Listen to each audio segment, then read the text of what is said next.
성경 토파보기. 이정도 목사의 이 정도는 잡고 가자.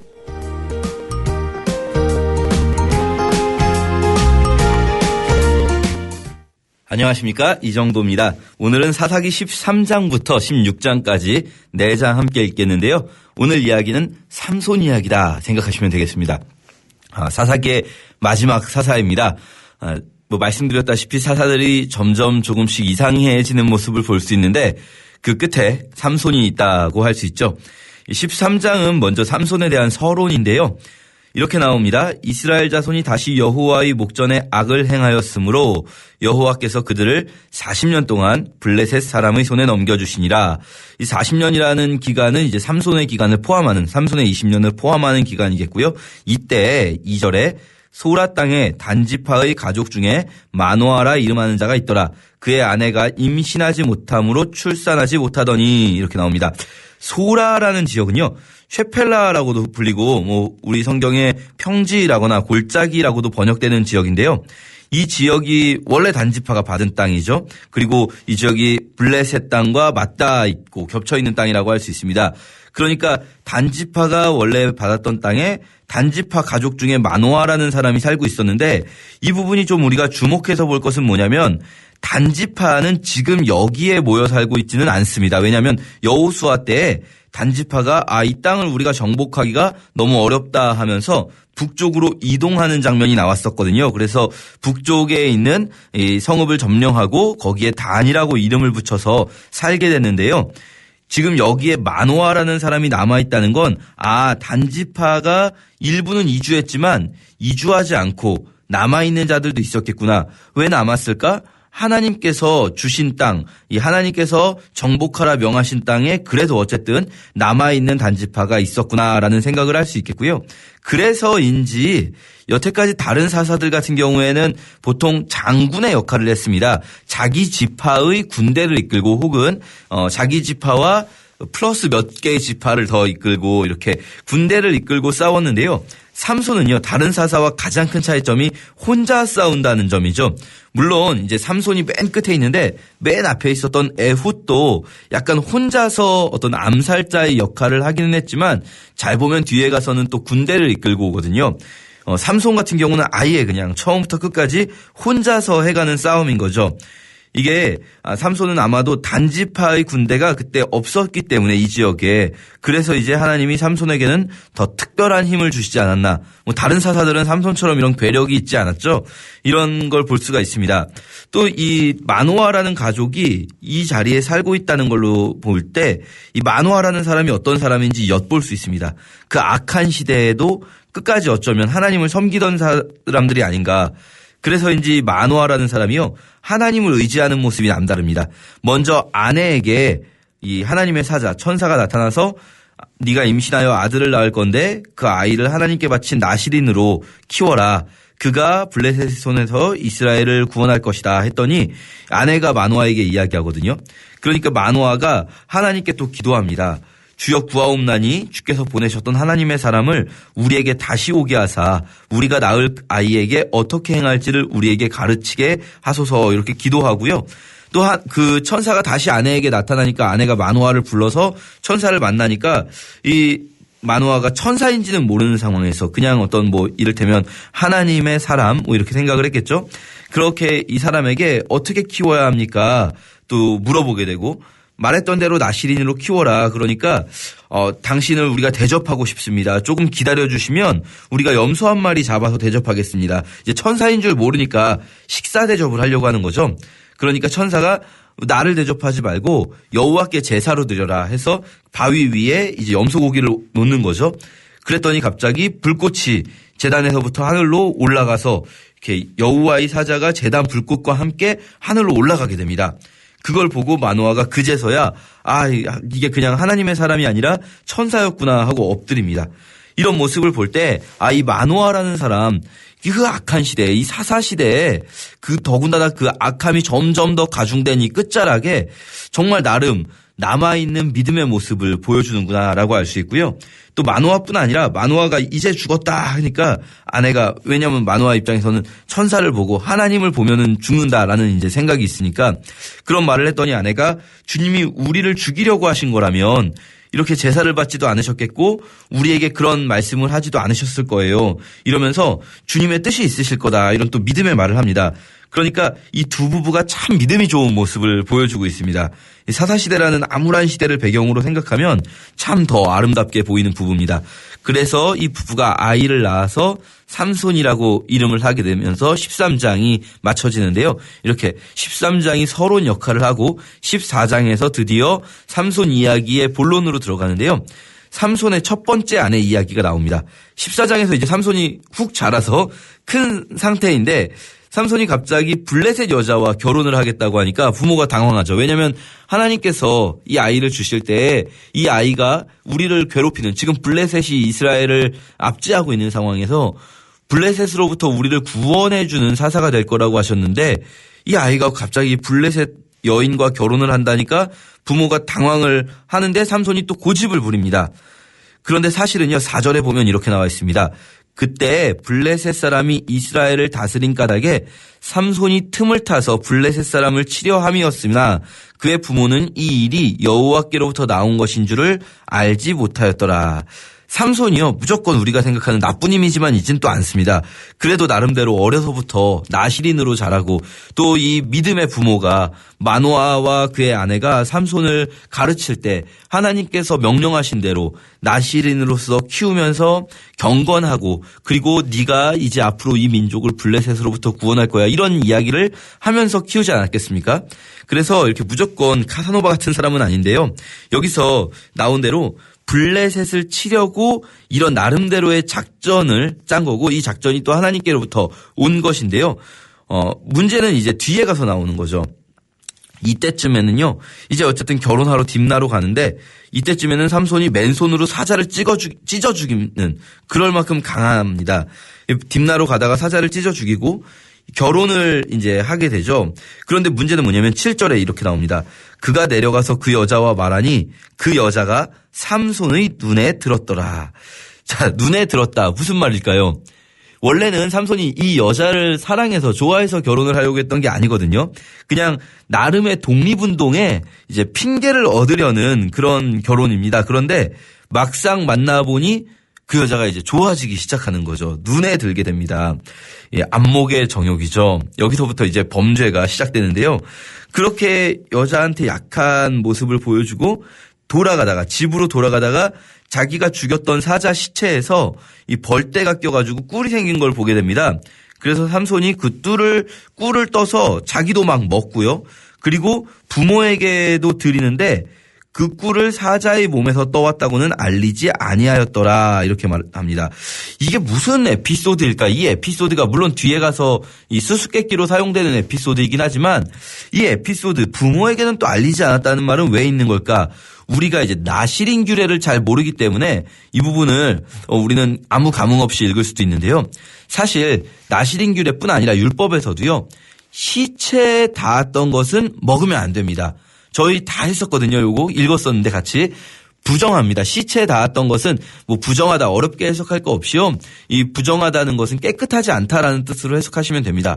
시체에 닿았던 거 먹으면 안 되는데 일반인도 그런데요. 나실인 같은 경우는요, 그냥 일반인은 먹고 조금 이제 뭐랄까요? 격리 수용되면 되죠. 시체에 닿았던 거 먹었으면 그 사람 격리 수용하게 되는데요. 나실인 같은 경우는 그냥 먹으면 안 되는 겁니다. 이걸 먹으면 나실인 서원을 다시 시작해야 되는 그런 게 되는 거거든요. 그런데 지금 삼손이 이 자신이 나실인으로서 어떤 지켜야 될 그런 규례들을 어기고, 그러니까 그걸 부모님한테 말은 안 하는 거죠. 또 나름대로 효도한다고 부모님한테 꿀 갖다 드리면 좋아하시겠지 하지만 사실은 이 자기 멋대로 하고 있는 걸 볼 수가 있습니다. 아마도 그 여인이 삼손의 눈에 들은 것과 연결지어 생각해 보면 삼손이 이제 기분이 좋아진 거죠. 그래서 막 꿀을 먹으면서 그 여인을 또 생각하면서 올라갔을지도 모르겠습니다. 그리고 이제 결혼을 준비하게 되는데요. 당시에 이제 풍습대로 파티를 열어서 이 근처에 있는 친구들, 블레셋 청년들을 초대하고 파티를 하게 됩니다. 이때 이제 삼손이 이 블레셋 청년들을 공격하려고 구실을 얻으려고 수수께끼를 내고 맞추라고 하는데요. 뭐 베옷 30벌과 겉옷 30벌을 내기로 걸고 수수께끼를 내게 되죠. 삼손이 낸 수수께끼가 이렇습니다. 먹는 자에게서 먹는 것이 나오고 강한 자에게서 단 것이 나왔느니라. 자, 이 수수께끼는요, 사실은요, 풀 수가 없는 수수께끼예요. 왜냐하면 뒤에 답을 보시면 되게 어이가 없습니다. 이 답이 사자거든요. 왜냐하면 먹는 자에게서 먹는 것이 나왔다. 사자가 원래 이 포식자 아니겠습니까? 다른 동물을 먹는데 사자에게서 먹는 꿀이 나오고 강한 자에게서 단 것이 나왔다. 사자에게서 꿀이 나왔다 이거거든요. 이걸 어떻게 알겠습니까? 다른 사람들이. 삼손 자기만 아는 이야기지. 이거는 명백하게 상대방을 완전히 골탕 먹이려고 낸 수수께끼입니다. 문제는 뭐냐면요. 이 블레셋 청년들이 삼손의 아내가 될 그 여인을 막 괴롭혀가지고 협박해서 이 대답을 알아내게 되죠. 그래서 이 여인이 삼손에게 막 조르니까 삼손이 내가 부모님한테도 안 알려줬는데 당신에게 알려주겠습니까?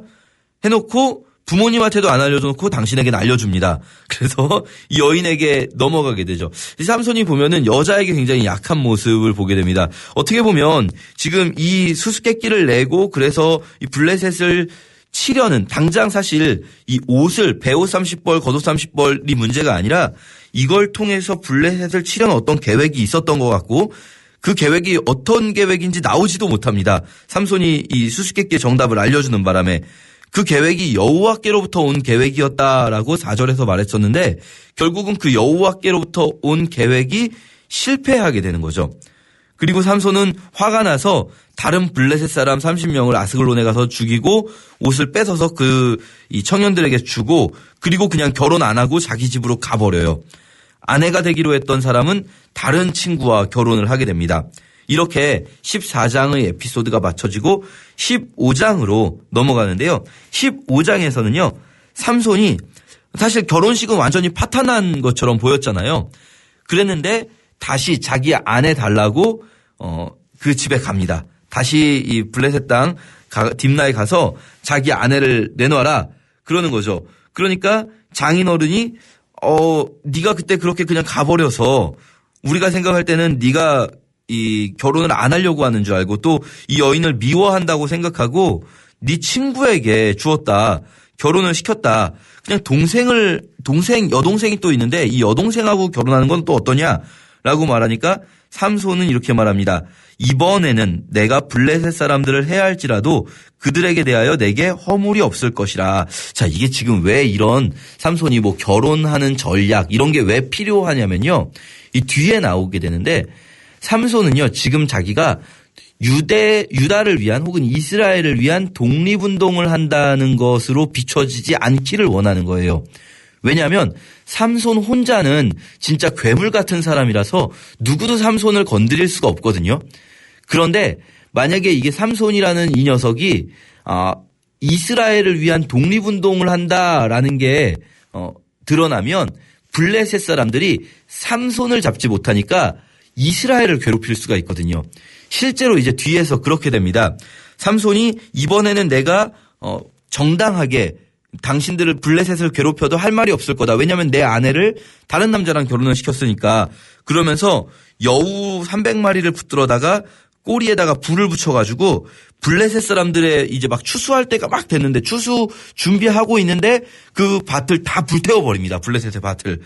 이랬더니 사람들이 삼손을 건드리지 못하니까 블레셋 사람들이 이스라엘을 괴롭히게 되거든요. 그러니까 처음부터 왜 이런 결혼식이나 이런 계략이 필요했는가, 이런 전략이 필요했는가, 블레셋이 이스라엘을 괴롭히지 못하도록 삼손 자신이 하는 일이 독립운동이 아니라 그냥 개인으로서 삼손이 자기 결혼식에서 어떤 일이 벌어져서 열받아서 하는 일인 것처럼 보이려고 이런 모든 전략이 필요했던 건데, 작전이 필요했던 건데, 그 작전이 사실 삼손이 이 수수께끼의 정답을 여인에게 알려줌으로 해서 망쳐버렸구나. 이런 걸 우리가 볼 수 있는 거죠. 그리고 또 삼손이요, 그렇게 자기만 망친 게 아니라 이 아내가 되려고 했던 이 여인의 삶도 삼손으로 인해서 완전히 망쳐져 버렸습니다. 사실 삼손이 원래 전략이 뭐였는지는 우리가 알 수도 없는데요. 그런데 어쨌든 그 여인은 화형을 당하게 되죠. 블레셋 사람들이 이 여인과 그 장인을 불태워버리게 됩니다. 그리고 유다 사람들이 오히려 블레셋의 압박에 못 이겨서 삼손을 잡게 되는데요. 유다 사람들이 삼손을 잡으려고 하니까 삼손은 너희가 나를 죽이지는 말고 그냥 너희는 나를 결박하기만 해서 블레셋에게 넘겨줘라. 왜냐하면 사실 삼손은 사실 아무리 단단하게 결박해도 그냥 훅 끊고 나올 수 있거든요. 그래서 유다 사람들이 삼손을 결박해서 블레셋에게 넘겨주게 되고 블레셋의 사람들이 삼손을 잡았을 때 삼손은 갑자기 이 결박을 끊고 나귀 턱뼈로 1000명을 죽입니다.